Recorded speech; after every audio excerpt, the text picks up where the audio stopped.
This lecture will be looking at post-war America and life in the 1950s.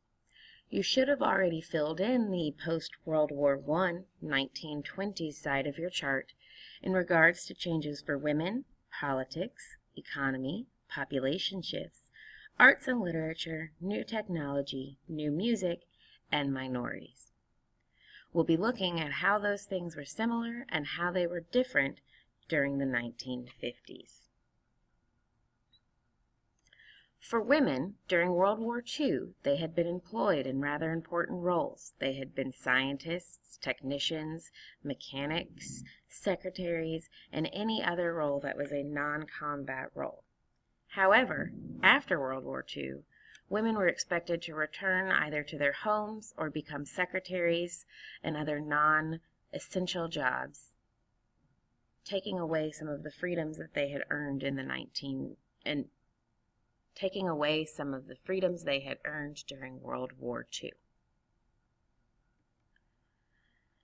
Women also had a lot of social pressures to get married early and have kids. They were expected to stay at home. The nuclear family was a very important part of American culture, with mom, dad, and 2 kids staying at home, taking care of one another.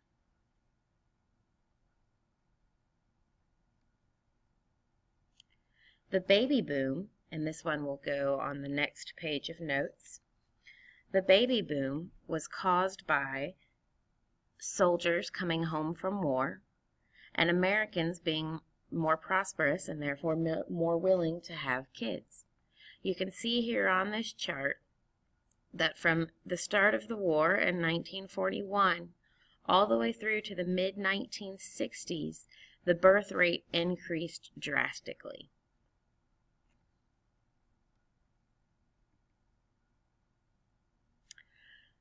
The media taught families and women what they should do. Here you can see the Cleaver family from Leave It to Beaver sitting together, spending time together, looking at what appears to be a photo album together. Household products were also marketed towards women because women were the ones at home doing the cleaning. Here you can see the recommended wedding gift of an iron.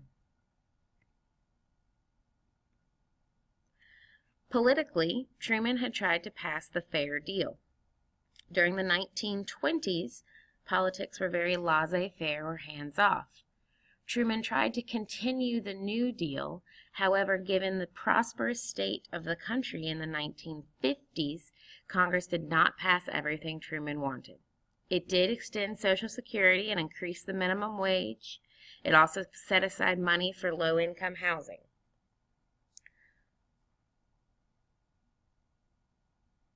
Congress also had passed the GI Bill, which provides job benefits and money for education and housing for veterans returning from World War II.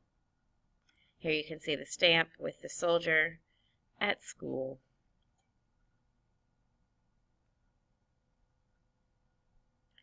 Don't worry about this slide. The American Dream. The economy was up during World War II, or after World War II, recovering from the Great Depression. And the American dream became the idea that any person, no matter where you're born, if you're born in America with hard work, you can achieve the American dream of owning your own home, having a good job, taking care of your family.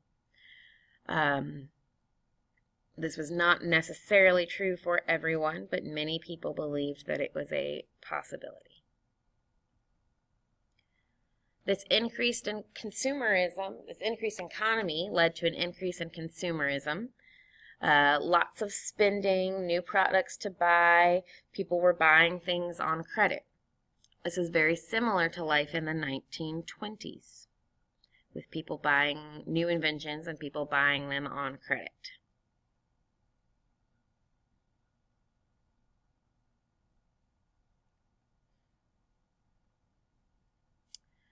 Some other new things that came about, or advertisements that came about. You have TVs begin to be sold in stores for the first time. Tupperware is being used. Along with TVs, you get TV guides and things like that. Frozen meals, TV dinners come along.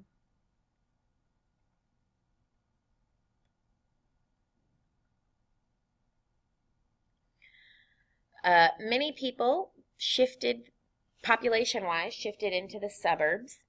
Suburbs literally means suburban, so off of cities.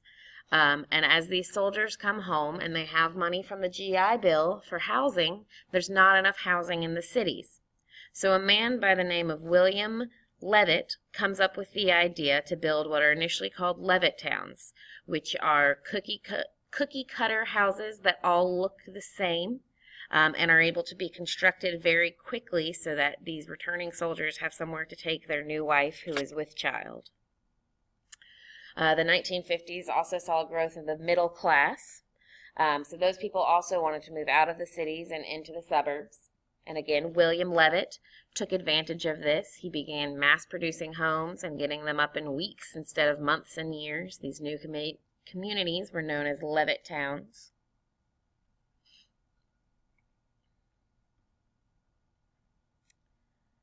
Eisenhower also put a lot of money into the economy by building the interstate highway system.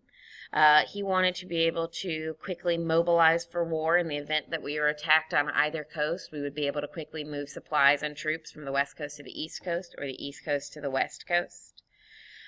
This put a lot of money into the society and put a lot of people to work as they spent more and more money on defense spending in America.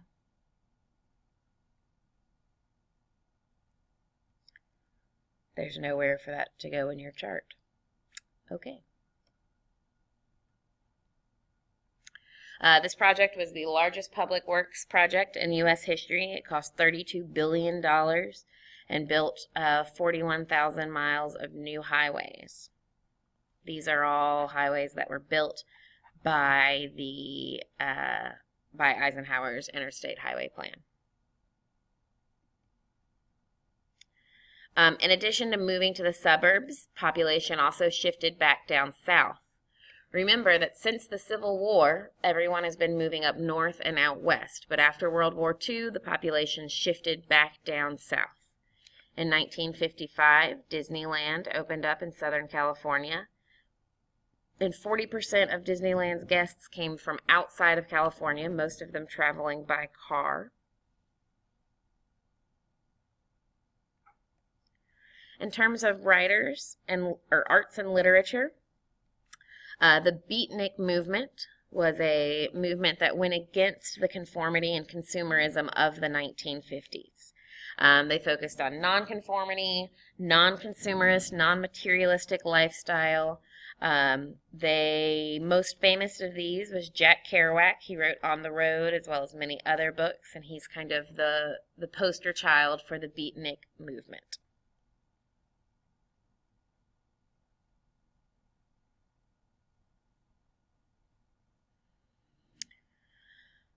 Teen culture existed for the first time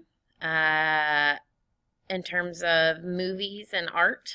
The word teenager entered into the American language. Advertisers realized this, movies realized this, and many books and movies came out about the rebellious teenager, such as the classic Rebel Without a Cause. New technology, television was the radio of the 1950s. So the radio came out after World War II. After World War I, and everybody relied on the radio. After World War II, you have the television, which everybody relies on. I Love Lucy, great classic. Leave It to Beaver.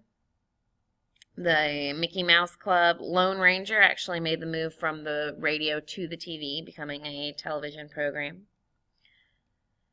In 1946, there were 7,000 TV sets in the United States. 4 years later, that number had grown to 50,000 TV sets. It became a way to spend time with your family. Everybody would sit down and watch the evening programs with their family. Rock and roll. So in the 1920s, you have jazz music. In the 1950s, you have rock and roll. The first #1 hit was Rock Around the Clock.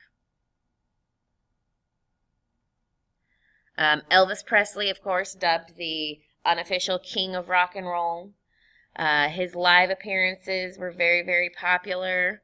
TV screens would only show him from the waist up because his wriggling hips were seen as a threat to good American pure values. So when he was shown on TV, he would only be shown from here up.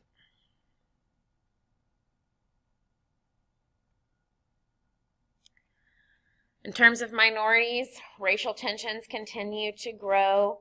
Black men are seen as being preying on white girls. Thanks to the growth of suburbs, you have a phenomenon known as white flight, which is white people leaving the inner city to go live in the suburbs to get away from the African American community. African Americans had fought in World War II, the Tuskegee Airmen, as well as many, many others, and came home and expected to be treated respectfully, and came home instead to a ever racist America, which caused a lot of tensions. In 1954, you have the landmark Supreme Court case of Brown v. Board of Education. This overturns an earlier ruling saying that schools and other public facilities could be segregated as long as they were equal, so they could be separate but equal.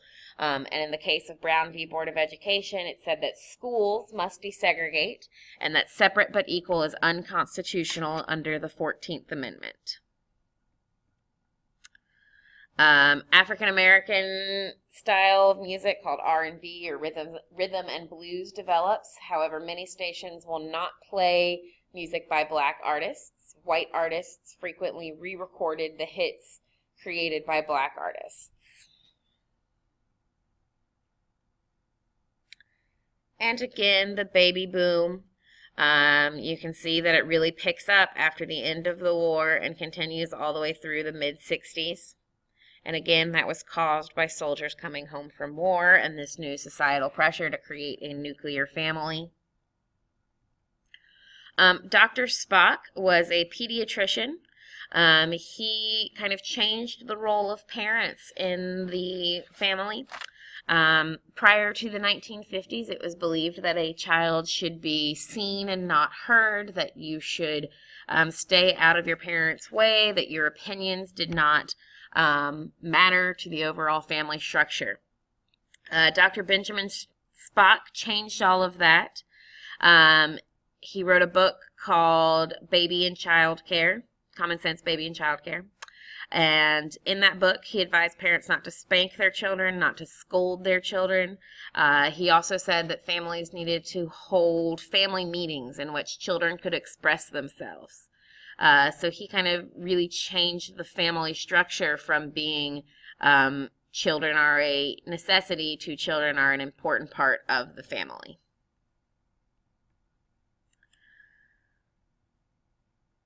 In communism, religion is seen as a crutch, and it is could be the downfall of a society. So in America, being anti-communist, the Cold War increased religion in the United States. In 1956, the words "under God" were added to the Pledge of Allegiance. The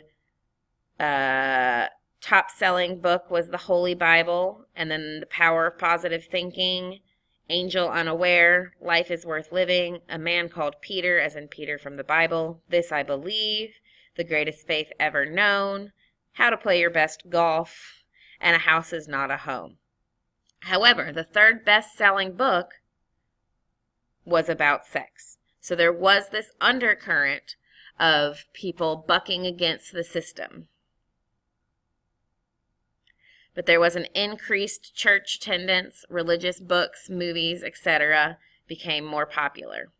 You can see that the church membership nearly doubled. Oh, I'm running out of time. Jonas Salk created the polio vaccine, which saved millions of children.